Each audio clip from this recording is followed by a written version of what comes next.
master, good morning sa inyo lahat. Ayan, so wala na tayong intro papunta rito, basta dito na lang. Ayan, so ang oras po ay alas 5 ng madaling araw mga master. At nandito tayo ngayon sa ating fishing spot. As usual mga master, magpi-fishing na naman tayo.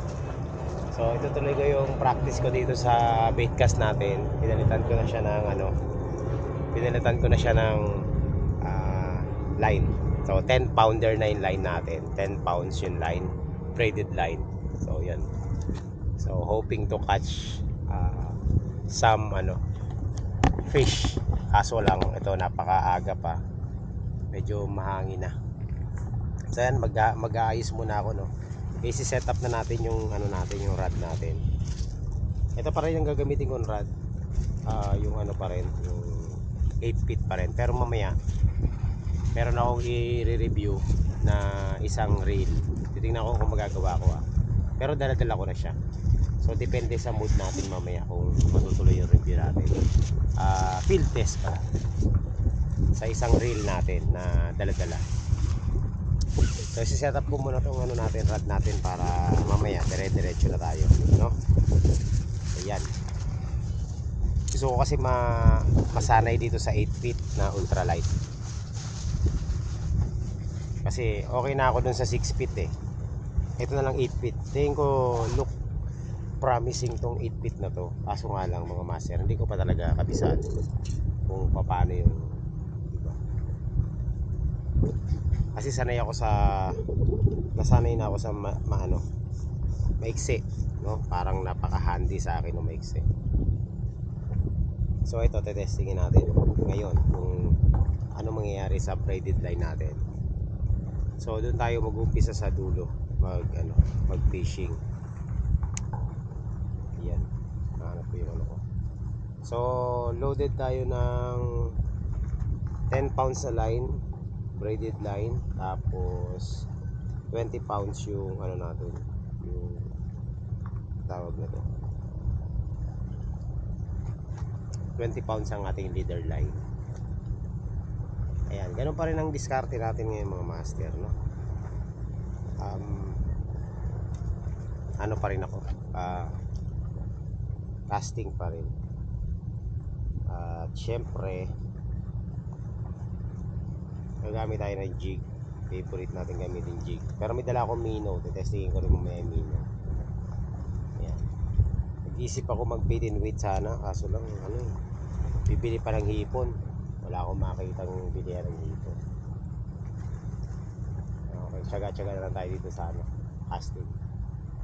Mas gusto ko yung hagis active hagis ng hagis kaysa yung nag-aantay.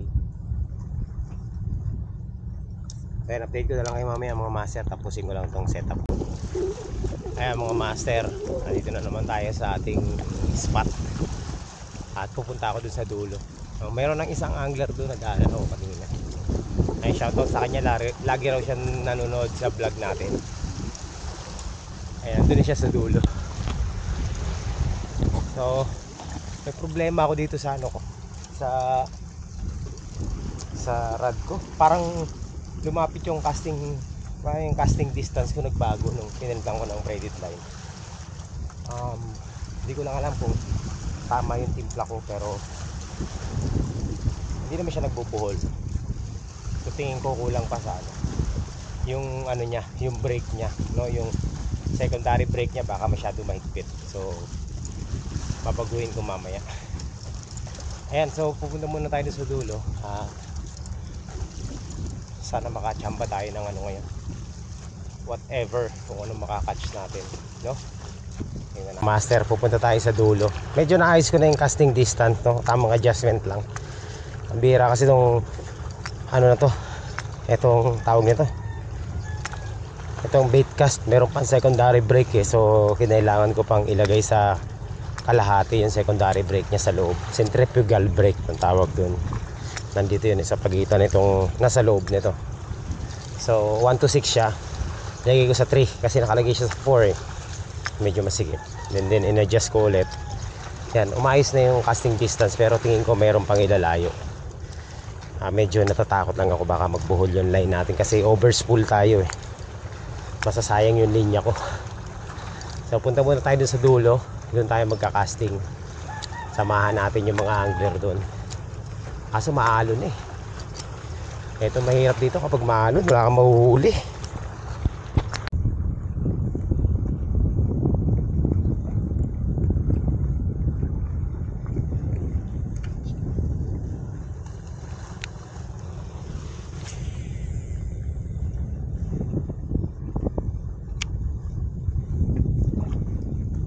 So yung mga master, nandito tayo sa barge. Pumunta tayo dito sa barge kasi may nakita ako dito ng pumapasag ba, nanginginain na predator. So susubukan nating maghagis. Naayos ko na yung casting distance, okay na. Tamang timpla lang talaga. Ayan o. Yun, kaso nagbuhol. Pero okay na. Okay na siya, malayo na yung nararating. Ayan, sa orange na. Hindi ko alam kung ano yung nanginginain dito, pero tingnan natin, baka mapadaan sa jig natin, no? Ayan, good morning po. Good morning sa inyo lahat. Welcome, nandito na naman tayo sa barge. Ayan, may ikot, nakita nyo. May tao dun, dalawa sa dulo. So dito tayo, baka sakaling ma-hook set natin yung yung mamaw na nanginginain dyan. So loaded pa rin tayo ng yung natin, reel natin, loaded ng 10 pounds, tapos 20 pounds yung leader line. 8 feet ang rod, ultralight. Yan, so yan yung ultralight setup natin. Bait cast 7.2 by 1. So hindi to ganun kabilisan yung retrieval nito, tama lang. Hindi kagaya ng isang rod natin na 10.1. Kaya ang bilis nun pag retrieve mo. Ito lang, tama lang. Tapos 9+1 ang bearing nya. Yung isa 10+1 ang bearing. Yung i-review natin, mababang specs nun, pero natuwa ako yun kasi kakaiba yung mechanism nun eh. Titingnan natin mamaya pag tapos na tayo mag-hunt ng mga predator fish. Ayun, ang tagal ng natin. Tagal. Set na mga master. So, yung hindi natin na-hook set ng mga master. May nag-strike. Nakawala. Ayan. Sayang. Ano kaya yun? May nag-strike na eh. Kinabahan ako, ang lakas. Hindi natin na-videohan, sayang. Bubuksan ko na yung camera. Mga master, kung hindi bidbid bako ko yun. Kasi kung lapo-lapo yung nag-strike, tawag ito, lunok agad to kasi maliit lang yung natin lure natin eh. Kung bidbid naman, tatalon. Pero kung nasa ilalim kasi tayo, bottom kasi, baka sa pagpiglas niya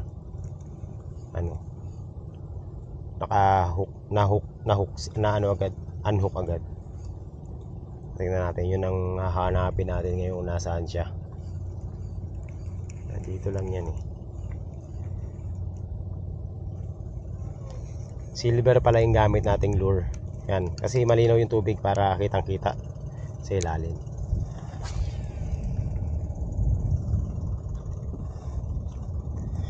Layo na ng casting ko. Naayos ko na yung distance. So dito muna tayo, upo tayo dito.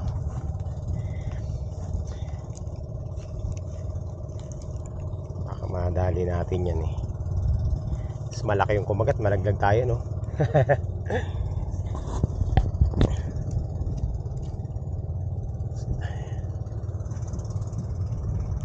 Tingnan natin. Sayang yung nag-strike hindi natin napakagat hindi nalulun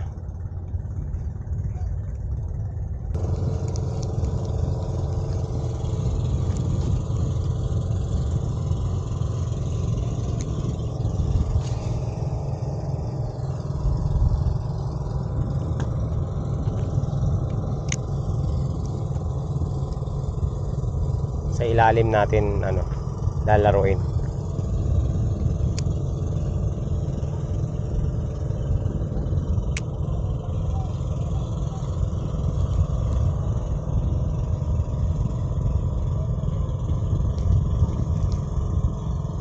Ayun na, sumikat na ang araw, oh. Sikat na ang araw, alas 6 na.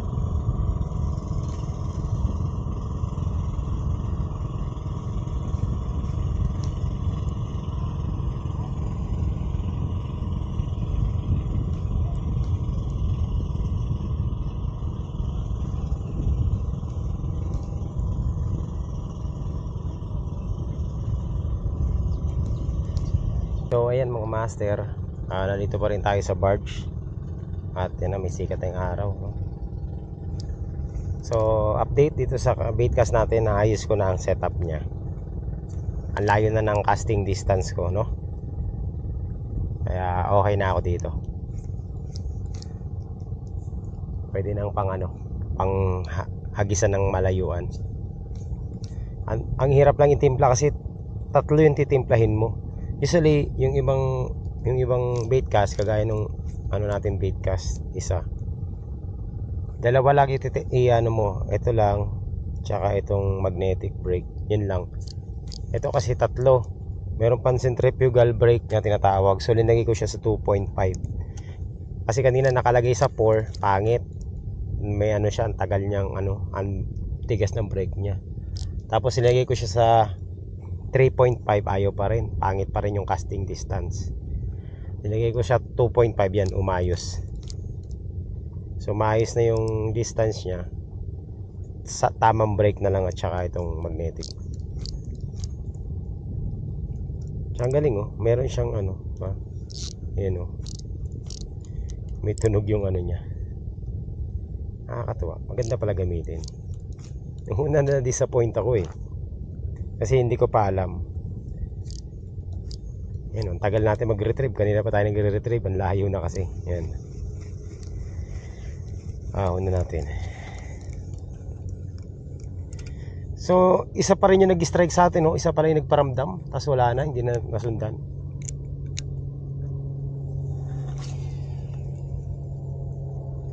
Yan. At hanggang orange na siya. Yung orange yan. Malayong malayo na.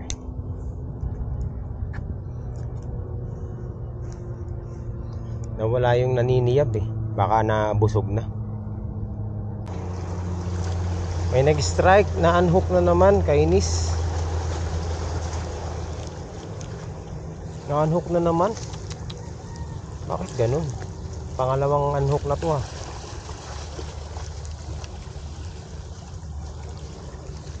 Grabe naman, hindi pa tumuloy-tuloy. Okay mga master, nandito pa rin tayo sa barge, hindi pa rin tayo maalis dito. So ang statistic na natin, isang donate, dalawang strike, wala pang hook, wala pang landed. Pero nagano dyan, lumalapit na yung yan, batuhan natin, yan, dyan. Abot yan yun, abot natin.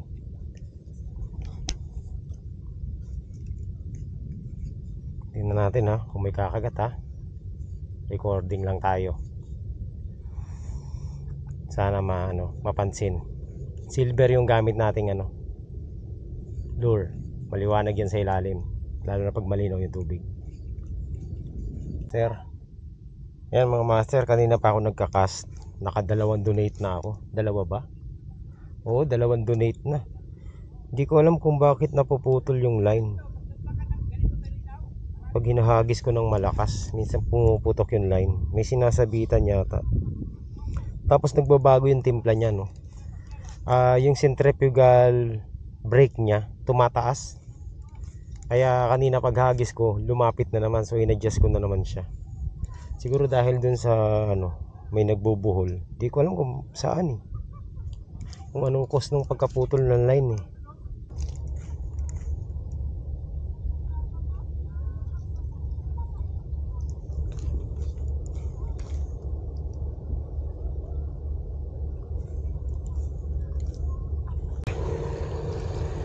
Lumipat ako ng pwesto.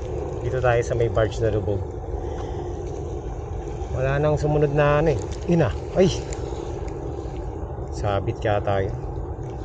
Wala nang sumunod na na strike dun dito kasi may sabit, maraming sabit dito kaso kailangan lang tansyahin mo.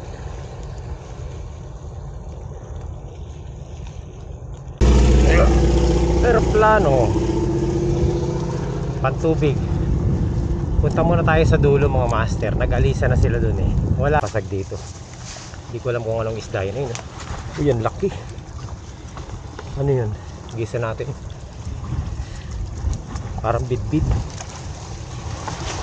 Bidbid yata ito.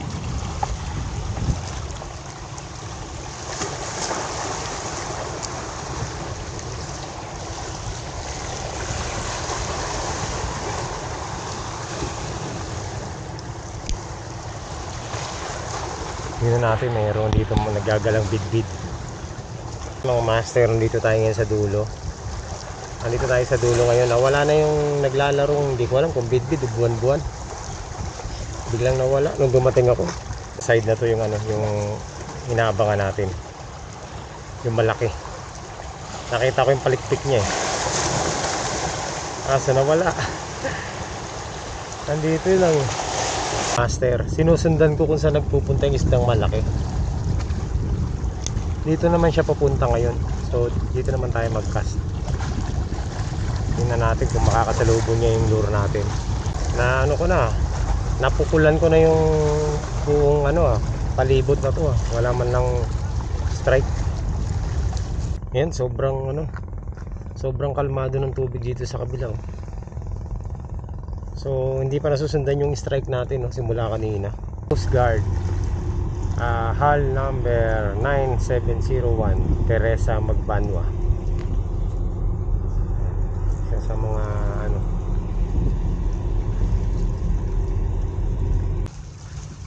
So ayan mga master, nandito ako ngayon sa dulo ng Parola. Kalmado naman yung tubig. Ang problema, walang kawan, walang kumakagat sa akin. Uli na yun doon, yung isa dito sa may barge at saka isa dito sa labas. Yun lang yung naramdaman kong kagat kanina. At dito nakawala pa. After nun, wala na. So nandito kami ngayon Ito. Kanina pa ako nag-agis-agis. Ayun yung gamit natin. Wala naman. Pero banayad yung tubig, napakaganda ng tubig Kanina pa ako naghahagis, wala man na nagpaparamdam dito Pa isang strike lang, pa experience lang tagal ko nang hindi nakaka-strike dito sa dulo. Ay mga master, balik ako dito, may nakita ako na sumisiyab Mga master, magis tayo dito sa pagitan ng basura na to at barge, basura at barge. Baka may naliligaw na bidbid o kahit bakoko.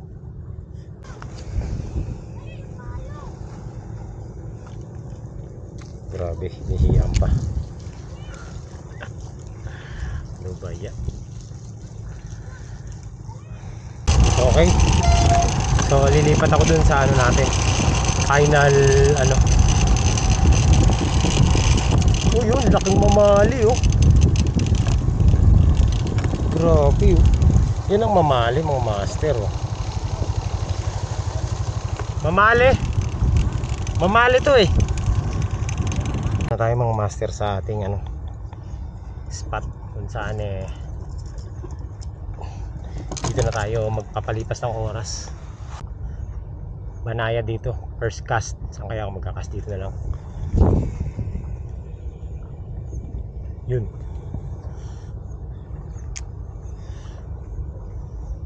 As usual, ganun pa rin technique natin dito, palubog.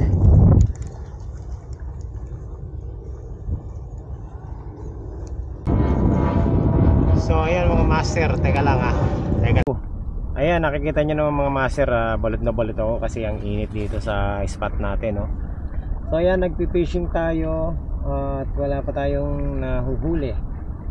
So since na nandito na lang din tayo, dala ko yung isa nating brand new na bait cast.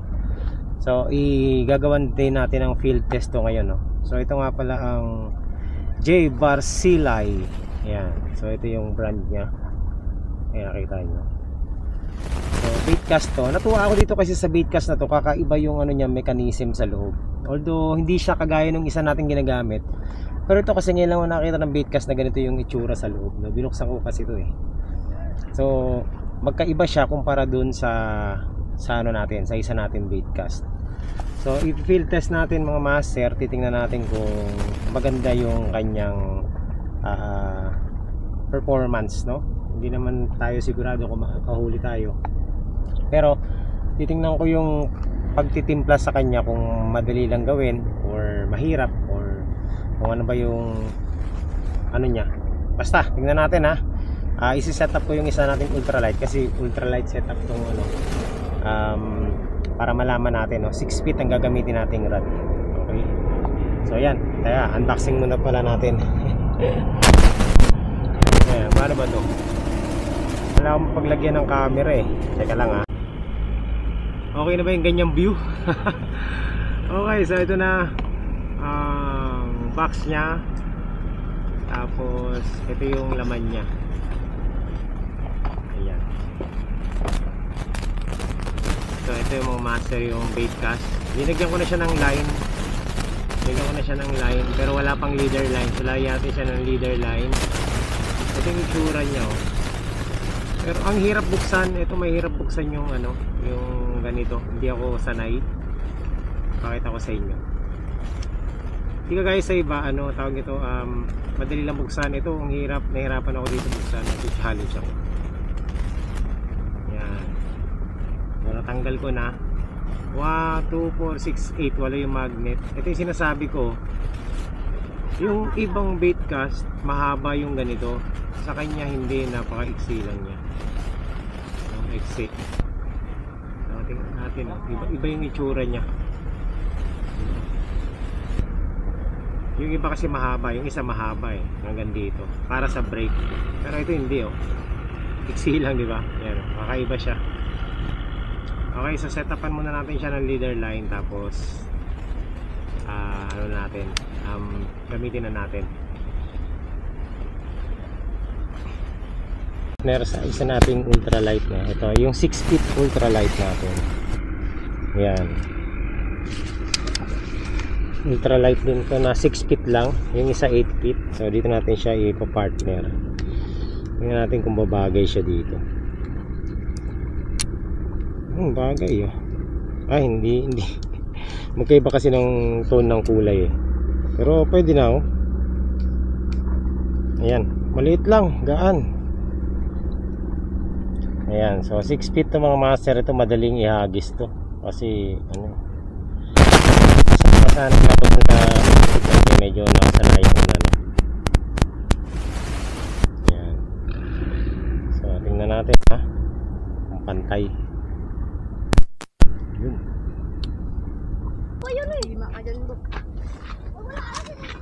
Alright, so yun mga master. Siyempre gagamitin na, hindi na tayo magsuswivel, testing lang naman to eh. Ito yan, free fall. Pag umikot to na sumagad na yung doon, ibig sabihin nun kulang pa siya sa preno. Okay, pag nagtuloy-tuloy, bawa ginano mo, tapos bababa yan, tapos mayroon pang tutuloy-tuloy, ibig sabihin kulang pa sa preno yan. Kaya adjust mo ng ganun. Kasi pag hindi mo ginawa yun, magbe-bird's nest yan. Ayan, testing ulit. Hop, konti na lang. Yan. So I think okay na to. Wala pa, nagte-testing pa lang ako ng test. Titingnan natin mga ilang cast kung ano yung pakiramdam natin dito, no. Unang cast natin palpak eh. Tingnan natin. One hand lang to kasi iksi ng natin eh.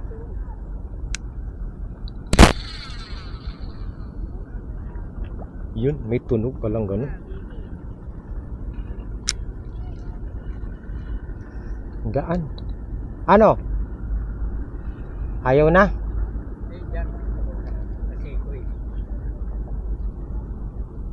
So may tunog pala siya. Gaan, no? Sarap dalhin, no? Pang ano lang siya, design siya for mga ganito, 6 feet 6 feet rod, 1.8 meters, 1.8 or 1.6 meters na ultralight sa ganitong ano.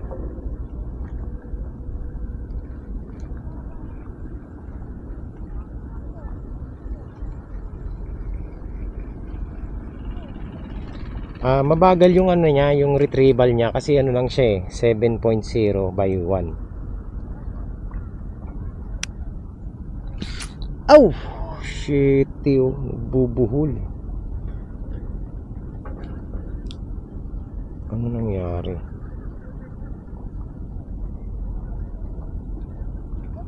May problema to. Overspool kasi ako mga master, yun ang problema.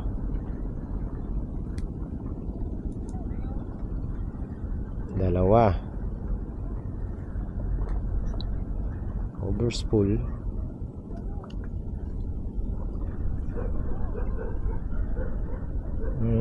Overspool. Agoy, sumabit pa. Ang bihira, o na-donate pa, oh. Huwag naman sana ma-donate. Nagre-review lang ako eh.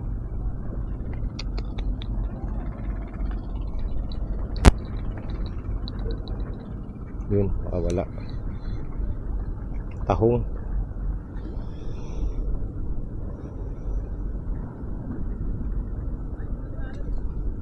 Testing. Okay sana eh, oh. Magaan eh. Bagay, i-rod natin magaan.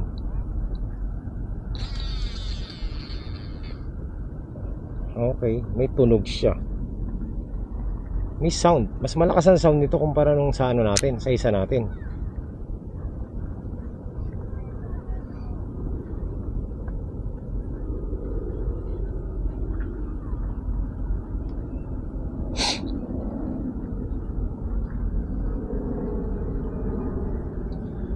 Overspool lang siya kaya siya nagbubuhol.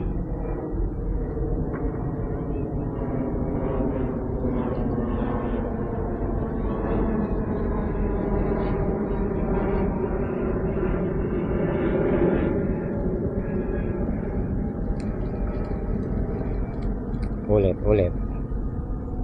Tingnan natin kung may babato natin ng malayo, no? Kasi isa nababato natin ng malayo eh. Oh, malayo din, oh, master. Maganda rin. And may sounds, ha. Nakakatuwa gamitin, ha.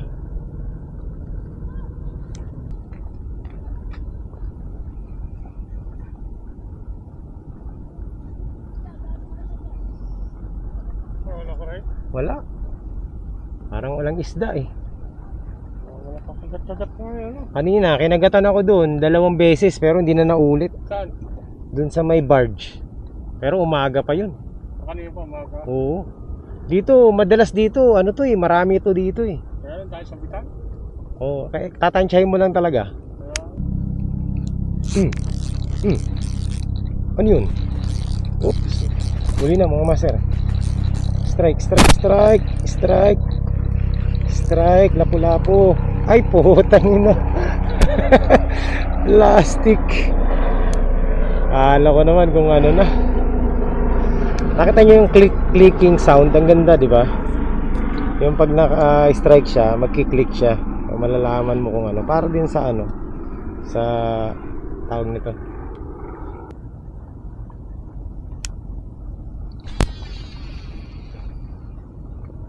May sounds, ha? Yun ang gusto ko sa kanya eh. Ting! May sound siya. May sound effect.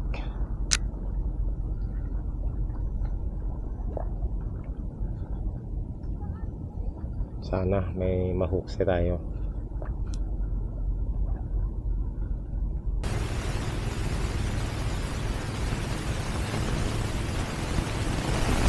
Siguro i-adjust ko sa 6.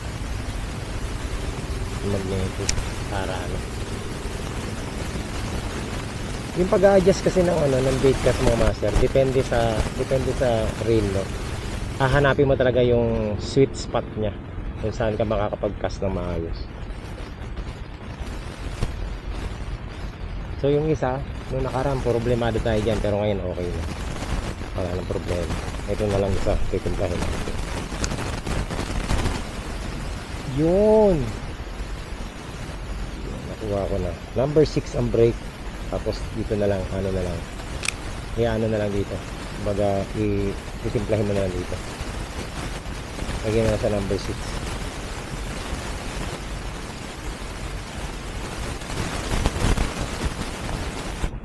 Ayan, may kumagat. Huwag mo naman akong siruhin ngayon.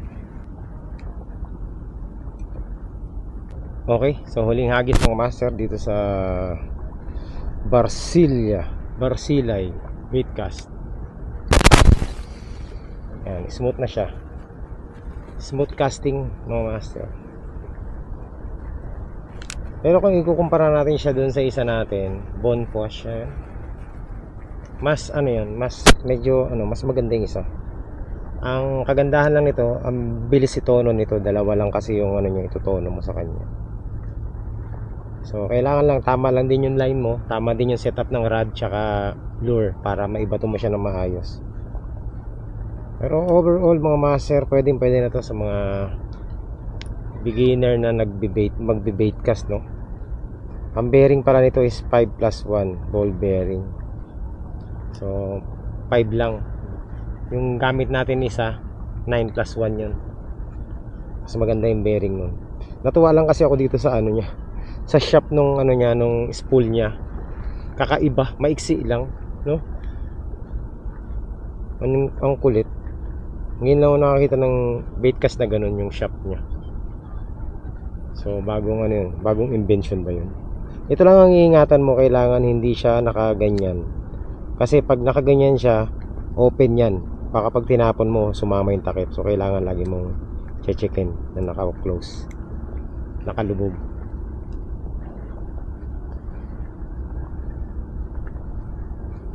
So yun mga master, that's it. So para sa akin mga master, kung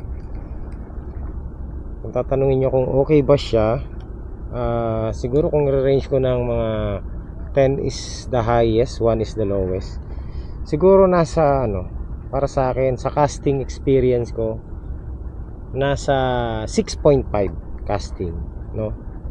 Doon ko siya i-rate. Honest review.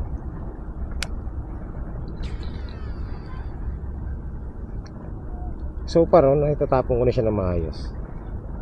Bawiin ko na yung 6.5, 7. Sige.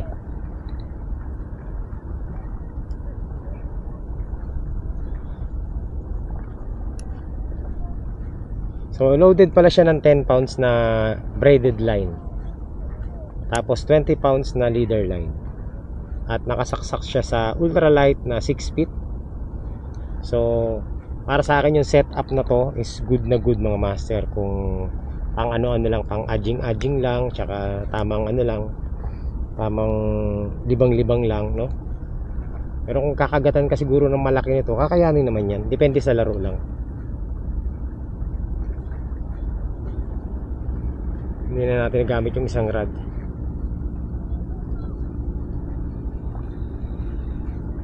So magbe-break muna tayo, no? Kakain muna tayo, tapos mamaya start tayo ulit. Maghagis-hagis muna tayo. Ay, kain muna tayo mga master. Break time. So far so good naman ang experience natin dito sa Barsilay bait cast. Ayan.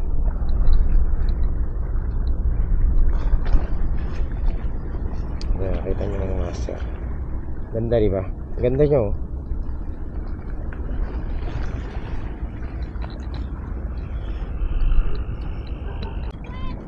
Ayan mga master, back to casting tayo. Gamit natin yung isa nating bait cast, no. Wala pa rin akong ano, wala pa rin strike, grabe.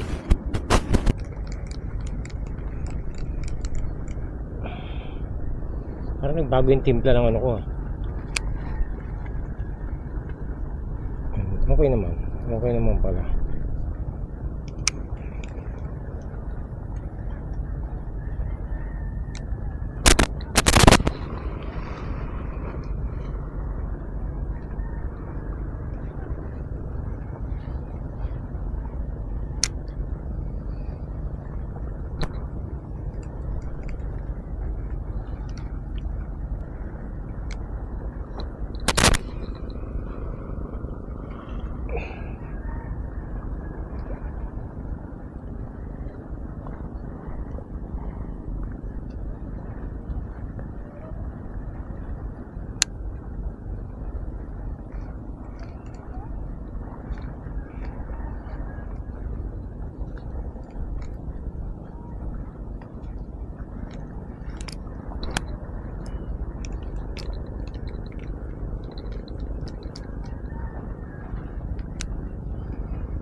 Yun na, sumabit na mga master.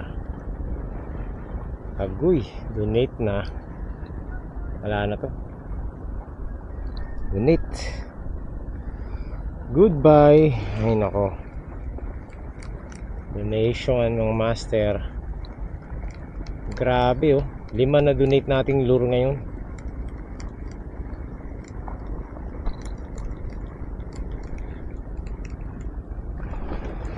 Ubus na naman ang lure natin mga master. Putol oh. Sumabit sa barge na lubog. Master, ayoko na, suko na ako. Wala talaga nagparamdam na isda ngayon dito sa area na to, tsaka doon. Huling kagat pa yung kanina pa.